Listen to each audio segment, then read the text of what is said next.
Cancer. Welcome to Pandora Astrology's monthly horoscope for July of 2022. We are the astrologers of Pandora Astrology. I'm Jamie Kale Miller. I'm in Berkeley, California. And I'm Julia Mijas in San Francisco. Well, Cancer, if this is your sun sign, then we are in your birthday month, and maybe your birthday just happened, or maybe it's about to happen, but woo, let's celebrate you.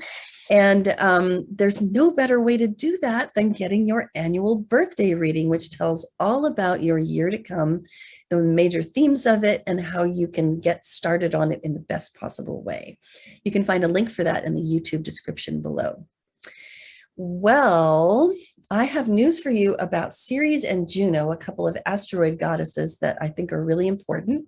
Ceres begins the month in Cancer, and I've spoken about this in horoscopes in the last couple of months, so I'm not going to belabor it too much now.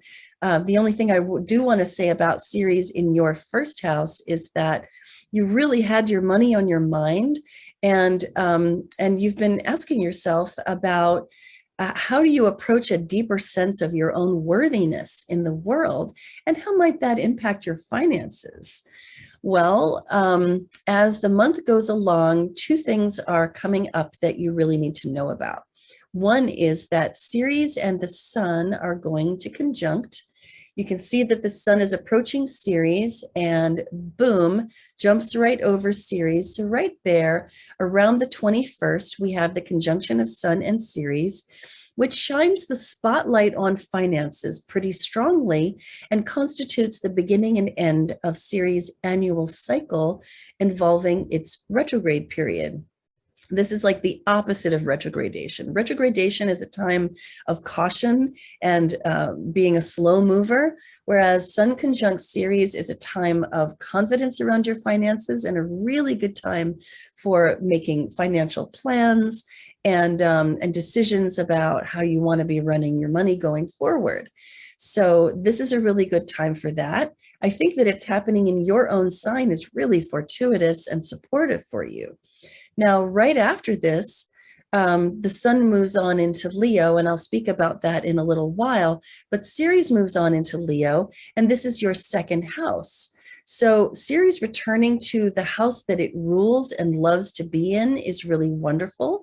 This is going to solidify your finances and just give you a great sense of being able to use your finances to discover your worth in the world and more ways to increase your worth and your value in the world. And by that, I do mean net worth, but I also mean the value that you bring wherever you go. And so Ceres in the second house, though, is also going to be Ceres in Leo.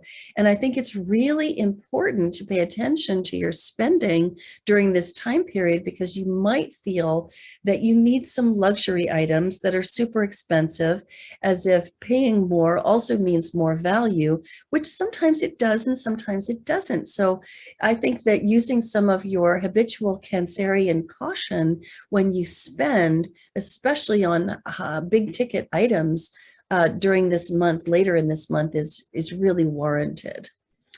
The last thing I want to tell you about is that Juno is going to go retrograde. And I've been speaking about Juno in Pisces in the last month or two in the horoscope, so you can check them to find out more about this. But I do want to say that Juno in Pisces is going to bring us into a relationship retrospection period, and she's going to be here in Pisces and retrograde all the way from July 24th, right here.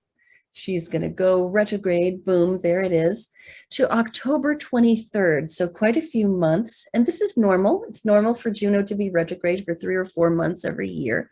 This is a relationship retrospection period, and it's going to have a very Piscean tone. And everybody will be asking themselves these deep questions about relationships. Does this relationship, this committed relationship, by which I could mean a marriage or I could mean a business partnership, does this committed relationship satisfy me on a soul level? Does this committed relationship, is it a reflection of a soul connection between myself and my partner? And that can absolutely be the case in a business partner. You could have the feeling that this business was really meant to be, and this is just the right partner. Or you could feel a sense of soul disconnect and disharmony, in which case you might want to reflect on that and ask yourself, is there a way that I can get into better alignment with my partner on a soul level, or that my partner can get into better alignment with me? And you might even think about how you do charity in your business. And this is really going to get into your worldview as well, because this is happening in the house of worldview, of even a house of faith, if you will. So these are some pretty big questions you're going to be asking yourself about your business partnership or your marriage. And it's going to go on until October. Let me pass the ball over to Julia, who's going to speak about Mars and Mercury and Venus.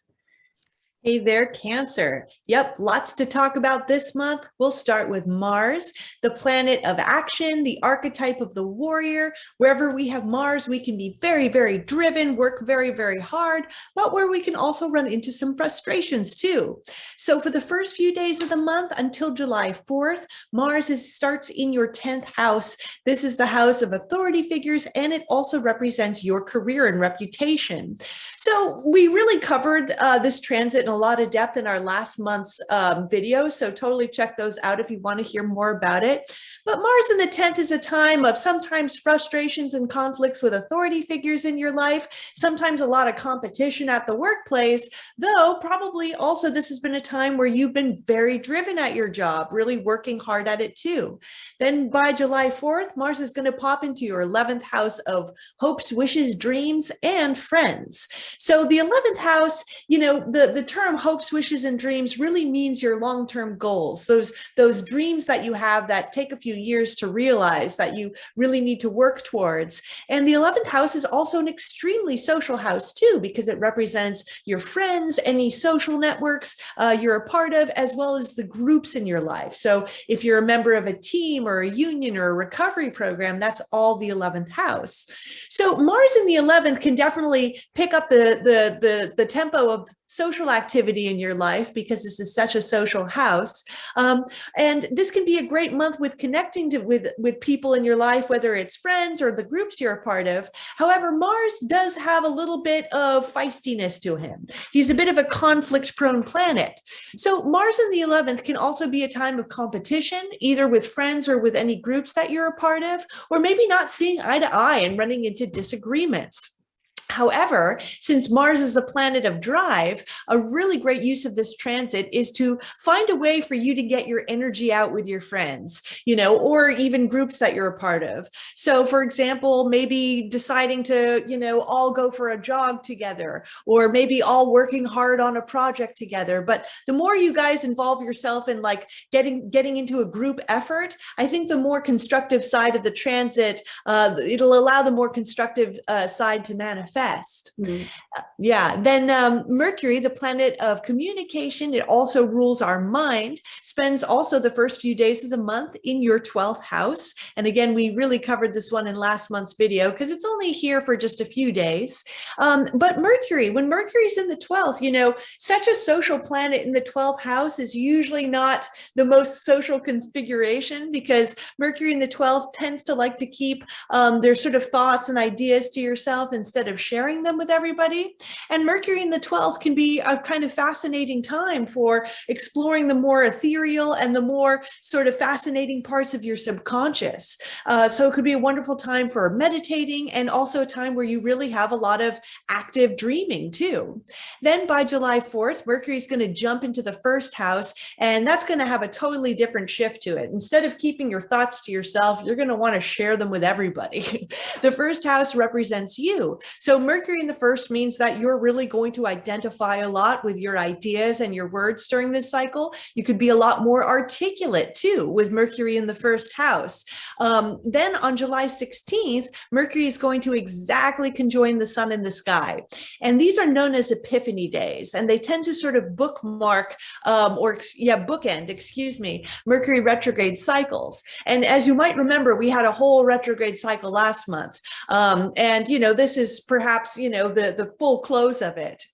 But having, Mercury exactly conjoin the sun on the 16th can mean that you might have some insights and revelations, especially regarding wherever Mercury is in your chart. So in the first house of self, you could have some insights about your self-image. You could also have some insights into your health too. The sixth house is generally thought of as the health house, but I actually think of the sixth house as the house of illness, whereas the first house, since it represents your physical body, is really more the house of health, the house of your body too. So, you might also be making some sort of insights into even, how you physically are too. And then the last planet I want to talk about is Venus, the planet of art, beauty, and pleasure. She is going to spend the first half of the month in your 12th house, so until July 17th. And Venus in the 12th house, she, if you just started dating somebody now, since the 12th house is such a kind of hidden house, you might not be so keen on letting the world know yet that you're dating somebody new. Venus in the 12th usually likes to kind of keep her romantic affairs a little bit quiet. Maybe there's still some things that you're figuring out about this new person before you go and let the world know that you guys are dating. If you are with a partner now, you probably will be enjoying more time with them, being secluded together in some way. So that could mean maybe going on a camping trip together or just kind of hanging out at home on the couch together. But Venus in the 12th generally doesn't like to project herself out in the world, but gets a little bit more pleasure and a little bit more enjoyment just from kind of being a bit more secluded. Then on July 17th, Venus is going to jump into your first house, where she's also going to be following Mercury. And after the 17th, having both of these planets in your first house means that you're going to be making really good first impressions on people, and you'll probably be in a lot more of a social mood. So Venus in the first house means that you're really going to be looking a lot better.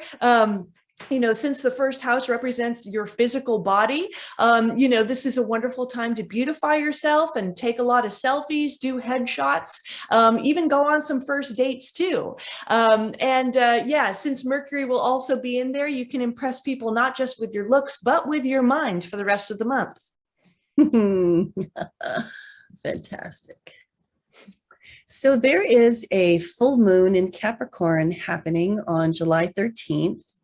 And I was thinking, Julie, as you were talking about that Mercury approaching the sun and conjuncting it, that what a great time for the Cancers of the world to find their voice. Mm-hmm. And their message, and just shout it, out into the world. And this full moon, though, I think brings in some oppositionality, obviously. And with the sun lighting up the first house for the Cancers of the world, there's a lot of invitation to be yourself and shine yourself into the world, and to express your full voice, with that Mercury being there.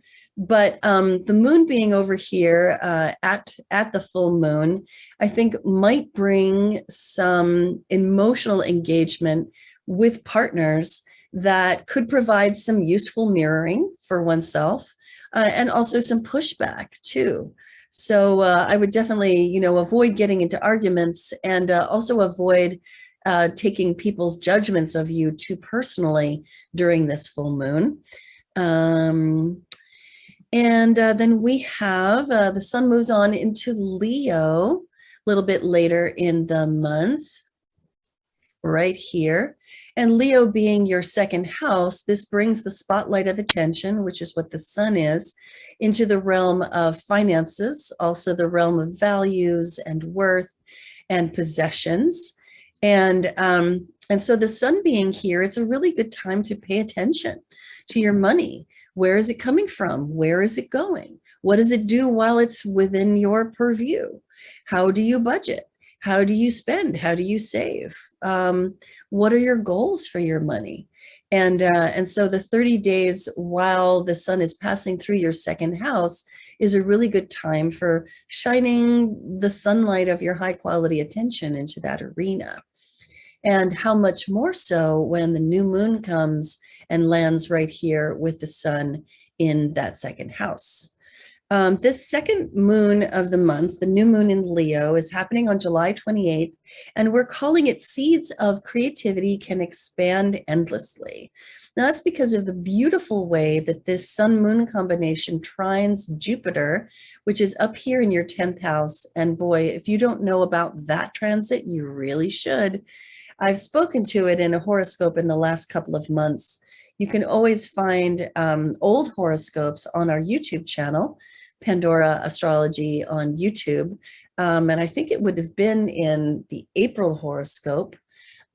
Jupiter's passage through your 10th house is bringing such wonderful career luck. And this moon trining it is really ready to harvest that luck in terms of, maybe asking for a raise, planting a seed that could lead to a raise. There's definitely a lot of great potential to grow your finances by the seeds that you plant during this new moon. All right. Well, that is the good stuff that we have for you today, Cancer. You can always find our horoscopes, as I said, on our YouTube channel, Pandora Astrology. That's where you'll find the previous month's horoscopes. And if you want the other horoscope for your sign, like if this is your sun sign and you want your rising signs horoscope, you can find that on our website, pandoraastrology.com. And if you want that birthday reading, you'll find the readings tab is there on our website, and the monthly forecast as well, where you can learn more about the moons.